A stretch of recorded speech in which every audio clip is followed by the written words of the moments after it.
Hello students, welcome back to my YouTube channel Shri career institute. जो कि हमारे last chapter में हमने आज़ाद चंद्रशेखर के बारे में पढ़ा था। चैप्टर 14 में हमने ये चीज़ पढ़ी थी और आज हम उसकी एक्सरसाइज को सॉल्व करने वाले हैं। अगर आपने वीडियो नहीं देखा था तो आप आई बटन पर क्लिक करके वो वीडियो देख सकते हैं। चलिए शुरू करते हैं।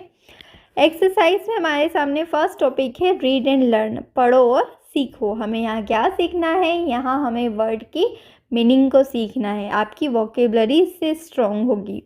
पहला है रिसीव। रिसीव का मतलब होता है प्राप्त करना।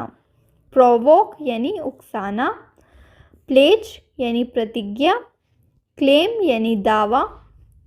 ट्रबल यानी मुश्किल। इन्वॉल्व यानी शामिल होना। मेमोरियल यानी शहीद स्मारक। बिट्री यानी धोखा देना। आर्डेंट यानी उत्साही।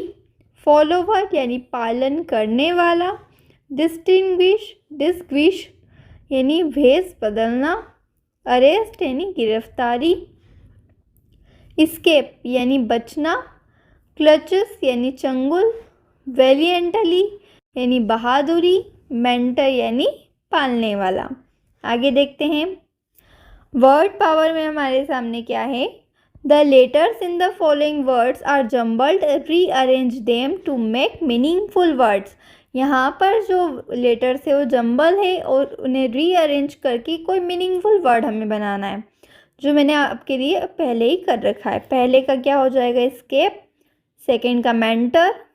थर्ड का प्लेज। फोर्थ का आर्डेंट। फिफ्थ का ईयरली। सिक्स्थ का प्रीस्ट। एट्थ, यहाँ सेवन्थ होना चाहिए था, सेवन्थ का हो जाएगा करेज और एट्थ का हो जाएगा टेरर। ये आपको सेल्फ भी करना चाहिए था और ये आप सेल्फ कर भी सकते हैं, बहुत इजी है। नेक्स्ट हमारे सामने क्या है? Make antonyms of the following words by using prefix dis. Dis prefix को यूज़ करके हमें यहाँ पर एंटोनियम्स बनाने हैं। चलिए वो भी हो जाएगा, बहुत इजी है।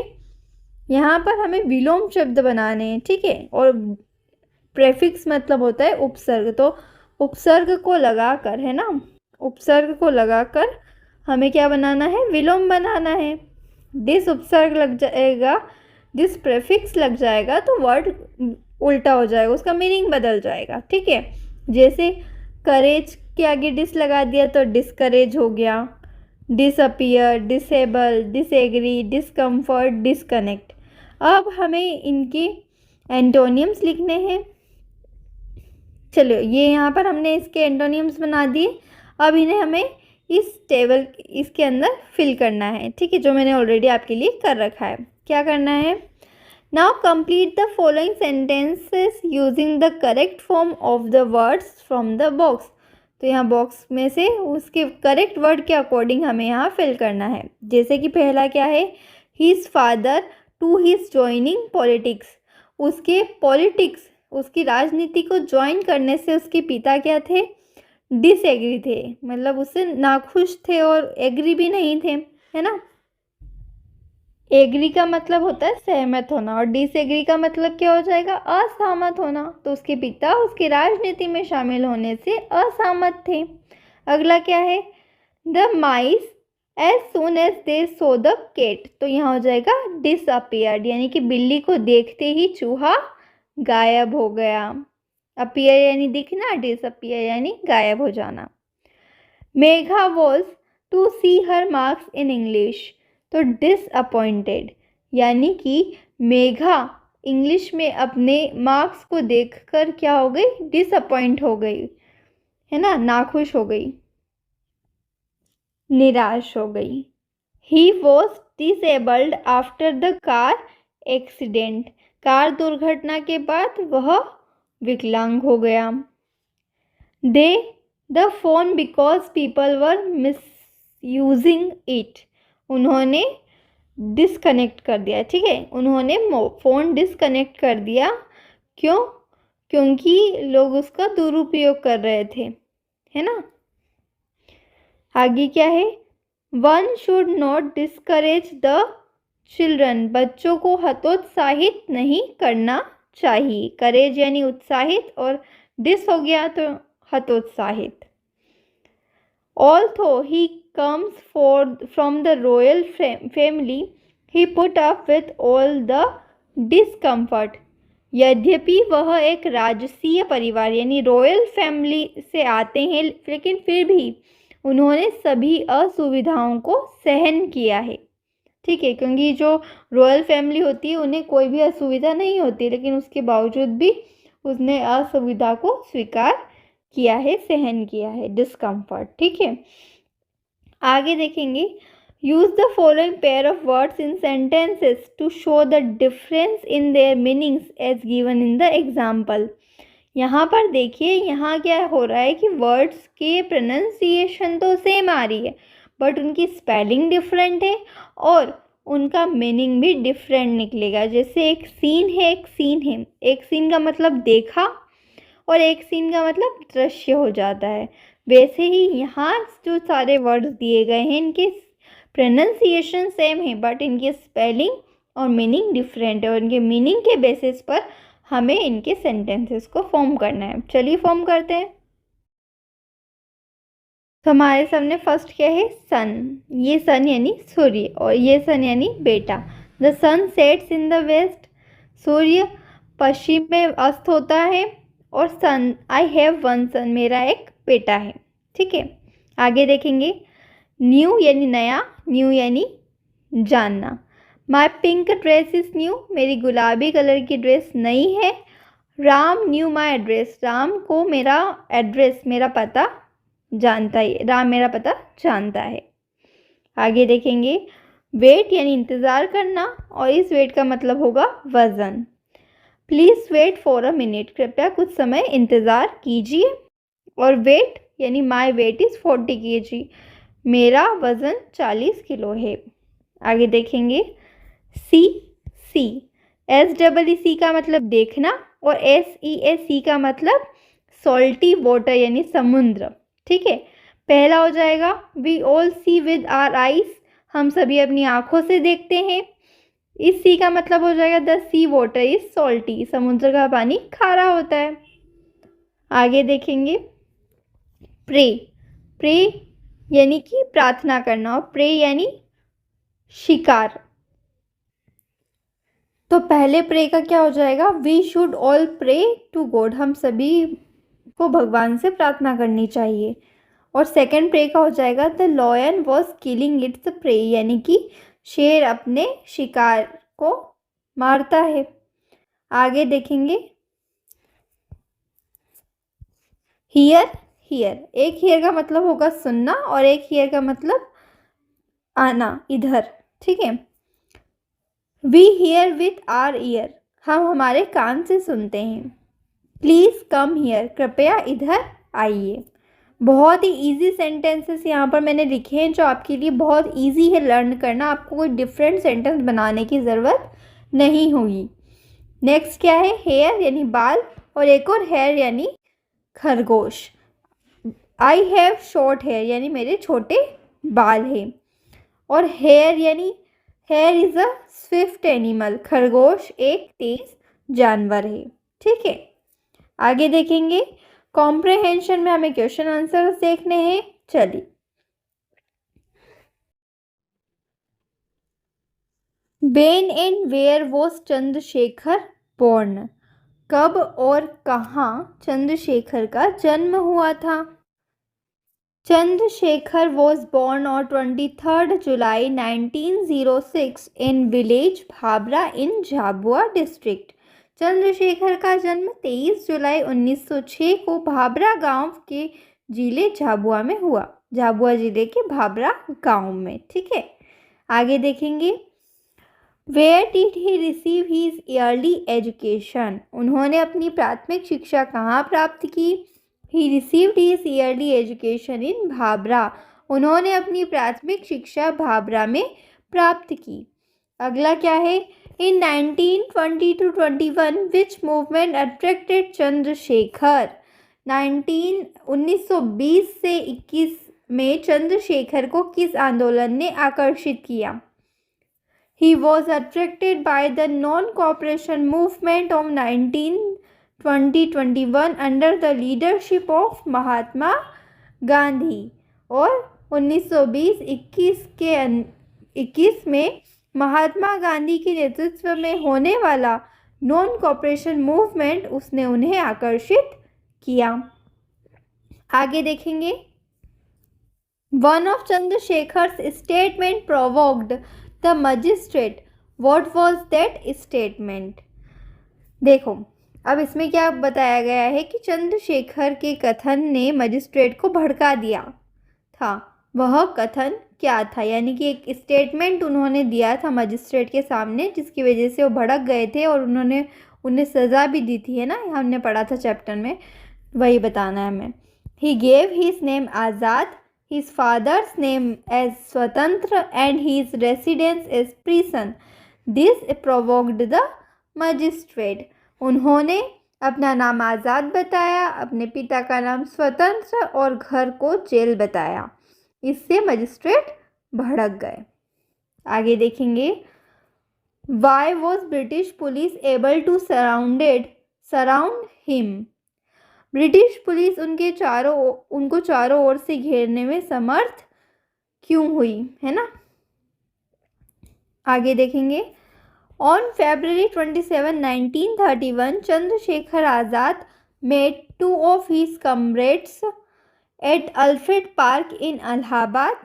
He was betrayed by an informer to British police, so he was surrounded by British police.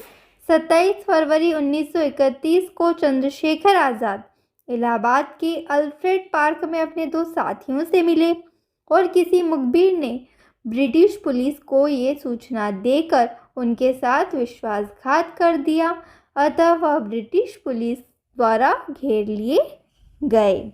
आगे देखेंगे, how did Chandrashekhar provoke his name Azad. Chandrashekhar ने अपना नाम आज़ाद कैसे सिद्ध किया।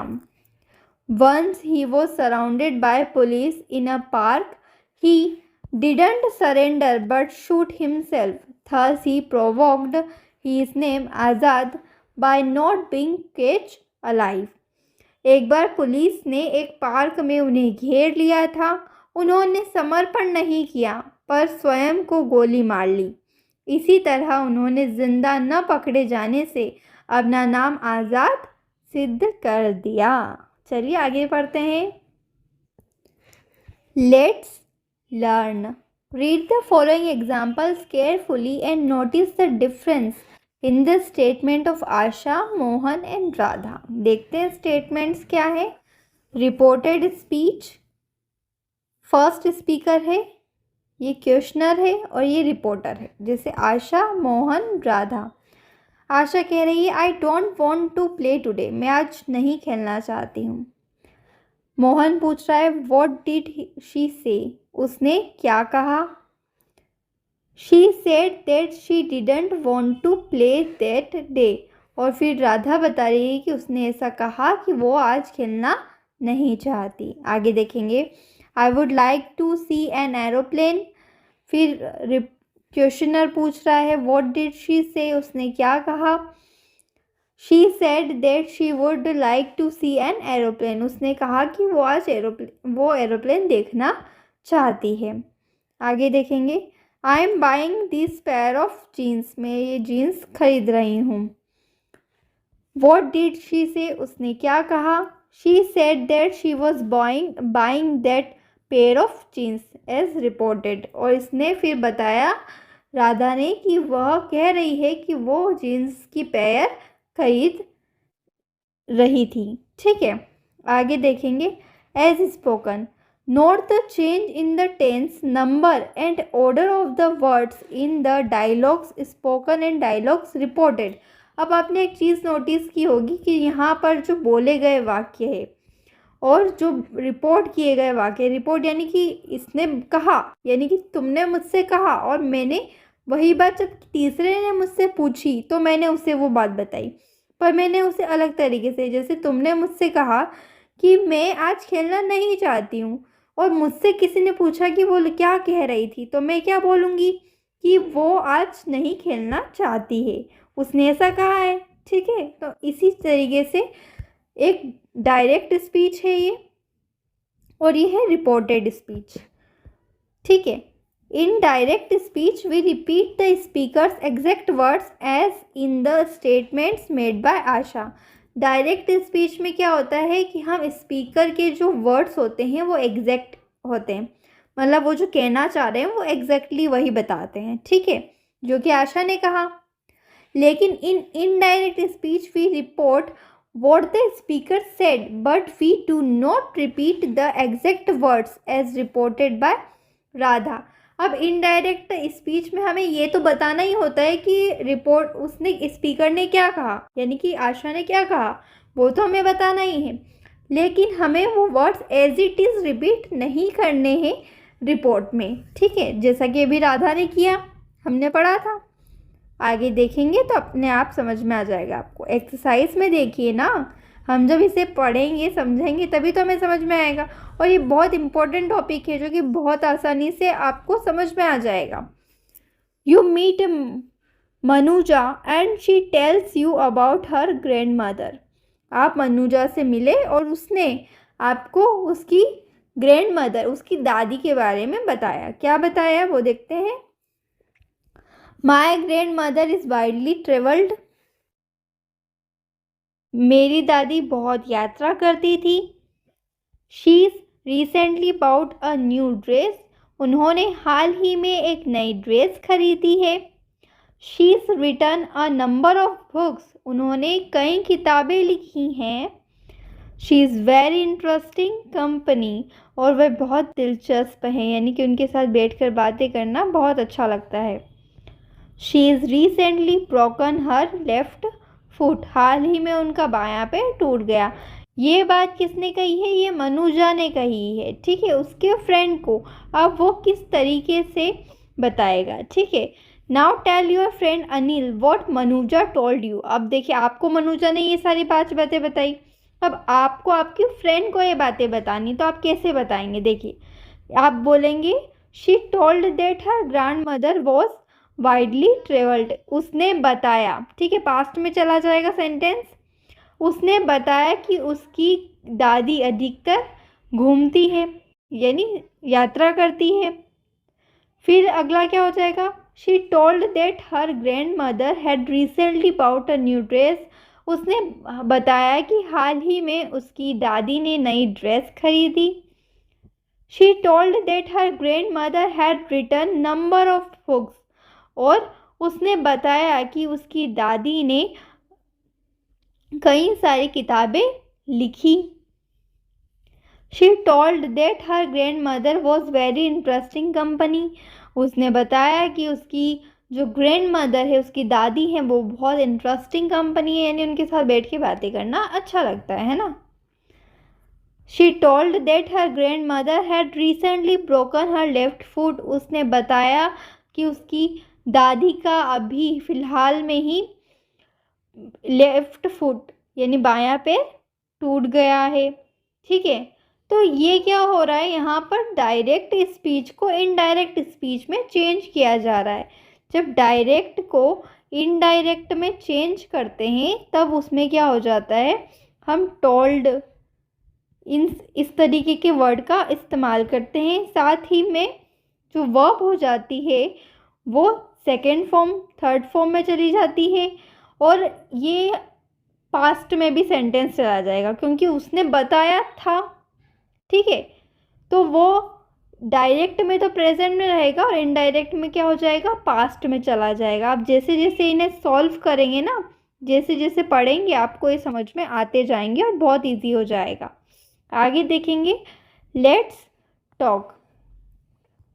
The time table for class 8th is given below. नीचे 8th क्लास का टाइम टेबल दिया हुआ है। Use the information given in the time table to complete the conversation between Abdul and Meena. Abdul और मीना की जो कॉन्वर्सेशन है उसे कंप्लीट करने के लिए हमें जो टाइम टेबल में इंफॉर्मेशन दी गई है उसका यूज़ करना है। जैसे कि यहाँ टाइम टेबल में टाइम दिया हुआ है सारा कि आपका लेक्चर पीरियड कौन सा पीरियड कितनी बजे से कितनी बजे लगेगा, कौन से सब्जेक्ट का रहेगा, कौन सा टीचर वो पढ़ाएगा। तो इसके बेसिस पे हमें नीचे कॉन्वर्सेशन कंप्लीट करनी है। बहुत इजी है, चलिए करते हैं। Abdul, hello Meena, what did you come back? Hello Meena, तुम कब वापस आई? I had a lovely time, it was a long journey to Kolkata. मैंने बहुत अच्छा समय बिताया, कोलकाता तक का सफ़र काफ़ी लंबा था। Meena, hello Abdul, glad to see you. नमस्ते अब्दुल, तुम्हें देखकर खुशी हुई। आई केम बैक यस्टरडे, मैं कल वापस आ गई। माई जर्नी वॉज इन्जॉयबल, और मेरी यात्रा सुखद रही, इन्जॉय किया मैंने। I was in Delhi for 2 weeks, मैं 2 सप्ताह के लिए दिल्ली में थी। Abdul, now you have to study again according to your time table, have you seen it? अब तुम्हें फिर से अपने टाइम टेबल के अनुसार पढ़ाई करनी है, क्या तुमने देखा? यानी कि छुट्टियों के बाद फिर से जब स्कूल लग रहा है, उनका टाइम टेबल चेंज हुआ है, तो वही 2 स्टूडेंट्स एक दूसरे से कॉन्वर्सेशन कर रहे हैं, दोनों घूम कर आए हुए हैं। और अब्दुल पहले आ गया था, तो उसने मीना को पूछा है कि क्या तुमने फिर से अपना टाइम टेबल देखा है ना? Meena, yes, have you seen it? Meena, हाँ, क्या आपने इसे देखा है? Abdul, no, that's why I want to know something about it. नहीं, इसलिए तो मैं इसके बारे में कुछ जानना चाहता हूँ। Abdul, who teaches us EVS? Abdul पूछ रहा है कि हमें ईवीएस यानी पर्यावरण कौन पढ़ाएगा या पढ़ाता है, ठीक है। Meena, mister R Khan teaches us EVS, हमें श्री आर खान ईवीएस पढ़ाते हैं, ठीक है। Abdul, how long is the lunch break? Lunch break कितना लंबा है? Meena, the lunch break is 35 minutes long, lunch break 35 minute का लंबा है, ठीक है, इतना लंबा है। Abdul, when does the science class begin? विज्ञान की कक्षा कब शुरू होगी? Meena, the science class begins eight 2:30 PM, विज्ञान की कक्षा दोपहर 2:30 बजे शुरू होगी। Abdul, in which period do we have sports? हम किस पीरियड में स्पोर्ट्स में जाएंगे? Meena, we have sports in 7th period, हमारे 7th पीरियड में स्पोर्ट्स है। Abdul, what does mister Matthew teach? Mister Matthew क्या पढ़ाते हैं? Meena, mister Matthew teachers us maths, mister Matthew हमें मैथ्स पढ़ाते हैं। Abdul, what is taught in the 5th period? Abdul पूछ रहा है कि 5th पीरियड में क्या पढ़ाते हैं? Meena, Sanskrit is taught in the 5th period, 5th period में संस्कृत पढ़ाते हैं। Abdul, at what time does the school close? और किस समय स्कूल बंद हो जाता है, मतलब टाइम ख़त्म हो जाता है, ठीक है। Meena, our school closes at 3:40 PM, 3:40 PM पे अपना स्कूल बंद हो जाता है, यानी छुट्टी हो जाती है, ठीक है। आगे पढ़ते हैं। Let's read the following passage carefully, इस पैसेज को आपको केयरफुली पढ़ना है और समझना है। After the assassination of J.P. Saunders, Sardar Bhagat Singh became a national hero. J.P. Saunders की हत्या के बाद सरदार भगत सिंह राष्ट्रीय नायक बन गए। He became a sacred name for millions of the youth in India. वे भारत के लाखों युवाओं के लिए एक नाम बन गए, एक पवित्र नाम बन गए। His name echoed in every city, town and village. हर शहर, कस्बे और गांव में उनका नाम गूंजने लगा। The very mention of Sardar Bhagat Singh brought sparkle to the eyes of the young people. और सरदार भगत सिंह का नाम सुनते ही युवाओं की आंखों में चमक आ जाती थी। He became an inspiration and motivating force for the youth. और वे युवाओं के लिए एक प्रेरणा और प्रेरक शक्ति बन गए। He gained such popularity that leaders who followed that the strict police of non-violent got irritated. उन्होंने इतनी लोकप्रियता हासिल की कि अहिंसा की सख्त नीति पर चलने वाले नेता चिढ़ गए. Pandit Jawaharlal Nehru admits in his biography, Bhagat Singh became a symbol of freedom. और पंडित जवाहरलाल नेहरू ने अपनी जीवनी में स्वीकार किया है कि भगत सिंह स्वतंत्रता के प्रतीक बन गए.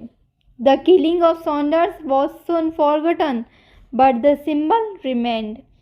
सॉन्डर्स की हत्या को जल्द ही भुला दिया गया, लेकिन प्रतीक बना रहा. In a few moments, every village and town of the Punjab and most of North India echoed with his name.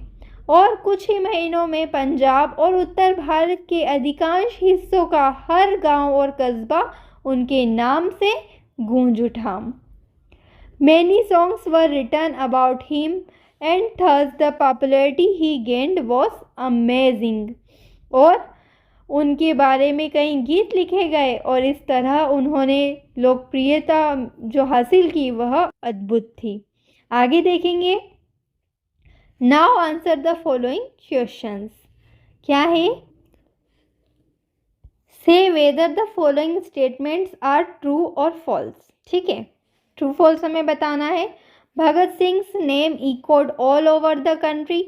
भगत सिंह का नाम पूरे देश में गूंज उठा. जी हाँ, बिल्कुल सही, true. His name did not inspire the youth of India. उनके नाम से भारत के युवाओं को प्रेरणा नहीं मिली. नहीं, गलत बात है, फॉल्स. ठीक है, आगे देखेंगे.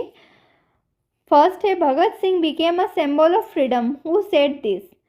भगत सिंह स्वतंत्रता के प्रतीक बन गए हैं. यह किसने कहा था? यह कहा था पंडित जवाहरलाल नेहरू ने. आगे क्या है? Arrange the following words in an alphabetical order. Words को अल्फ़ाबेटिकल ऑर्डर में हमें लिखना है, जैसा यहाँ लिख रखा है मैंने. पहला हो जाएगा अमेजिंग, सेकेंड है बाउट, ब्रॉट, थर्ड है हीरो एंड फोर्थ है सिंबल. अल्फ़ाबेटिकल यानी जो ABCD आप पढ़ते हैं ना उसके अकॉर्डिंग. ठीक है, आगे क्या है? Supply a suitable title to the passage. जो पैसेज है उसको हमें टाइटल देना है, शीर्षक देना है, तो वो हो जाएगा Bhagat Singh a real hero. Bhagat Singh एक असली नायक. आगे देखते हैं. Let's write a paragraph about Chandrashekhar Azad by putting these sentences in correct order. तो हमें चंद्रशेखर आज़ाद के बारे में सेंटेंस लिखना है, पूरा पैराग्राफ लिखना है इन सेंटेंसेस के बेसिस पर. चलिए, तो वो हमने लिख रखा है, डायरेक्टली हम पढ़ लेते हैं. Chandrashekhar was born in village Bhabra in Jhabua district. For higher education he went to Sanskrit pathshala at Varanasi. देखिए, चंद्रशेखर का जन्म झाबुआ जिले के भाबरा गांव में हुआ था और उच्च शिक्षा के लिए वे वाराणसी की संस्कृत पाठशाला में गए. As a revolutionary he adopted the surname Azad. और क्रांतिकारी के रूप में उन्होंने अपना उपनाम आज़ाद रख लिया. He was deeply hurt by the Jallianwala Bagh massacre in Amritsar in 1919 में अमृतसर में हुए जलियांवाला बाग हत्याकांड से वे बहुत आहत हुए थे. A special award will be presented at Balidan Diwas. और बलिदान दिवस पर एक विशेष पुरस्कार प्रदान किया जाएगा. देखिए, ये ऐसा नहीं है कि हमने मन से ये सेंटेंस लिखे. यहाँ जो सेंटेंस दिए गए हैं ना, ये सेंटेंस रीअरेंज किए हैं हमने ओनली. ठीक है, तो जैसे कि हमने पहला ये सेंटेंस लिख दिया. ठीक है, मैं आपको नंबर यहाँ पे बता देती हूँ. फर्स्ट नंबर पर हमने ये सेंटेंस लिखा है, सेकेंड पर हमने ये लिखा है और थर्ड पर हमने ये लिखा है, फोर्थ पर और ये फिफ्थ. ठीक है, हमने इन सेंटेंसेस के बेसिस पर ही यहाँ पर पैराग्राफ लिखा है. ठीक है, तो इस तरीके से हमारा ये चैप्टर यहीं पर फिनिश हो जाता है. आई होप कि आपको एक्सप्लेनेशन समझ में आई होगी, एक्सरसाइज समझ में आई होगी. अदर जो लेट्स डू इट के क्वेश्चंस है ना, वो आपको सेल्फ करने, वो मैं आपको नहीं कराऊंगी, ठीक है। जो आपके लिए मैं हेल्प कर सकती हूँ वो मैंने आपकी हेल्प की है, बाकी जो आपको सेल्फ करना चाहिए वो आप सेल्फ करेंगे, ठीक है। So thanks for watching this video, take care, bye bye.